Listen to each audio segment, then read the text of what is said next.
வானம்பாடி இயக்க கவிஞர்களுள் குறிப்பிடத்தக்கவர் மு. மேத்தா. புதுக்கவிதையை பரவலாக்கிய முன்னோடிகளுள் ஒருவராக இவரை போற்றுவர். கண்ணீர் பூக்கள், ஊர்வலம், சோழநிலா, மகுடநிலா உள்ளிட்ட பல நூல்களையும் திரையிசை பாடல்களையும் எழுதியுள்ளார். கல்லூரி பேராசிரியராக பணியாற்றி ஓய்வு பெற்றவர். இவர் எழுதிய ஆகாயத்துக்கு அடுத்த வீடு என்னும் புதுக்கவிதை நூலுக்கு சாகித்ய அகாடமி விருது வழங்கப்பட்டது.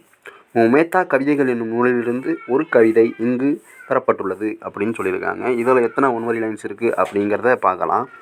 வானம்பாடி இயக்க கவிஞர்கள் குறிப்பிடத்தக்கவர் யாருன்னா மு. மேத்தா. இது ஒரு பாயிண்ட்டு. இவர் புதுக்கவிதையை பரவலாக்கிய முன்னோடியாகவும் இருக்கார். புதுக்கவிதையை பரவலாக்கிய முன்னோடிகளில் இவரும் ஒருவராக இருக்கார் அப்படின்னு சொல்லியிருக்காங்க. இவர் கண்ணீர் பூக்கள், ஊர்வலம், சோழநிலா, மகுடநிலா உள்ளிட்ட பல நூல்களை எழுதியிருக்காரு. இவரோட நூல்களை நான் இன்னொரு டைம் சொல்கிறேன். ரொம்ப ரொம்ப முக்கியம். எக்ஸாமில் அடிக்கடி கேட்கக்கூடியது.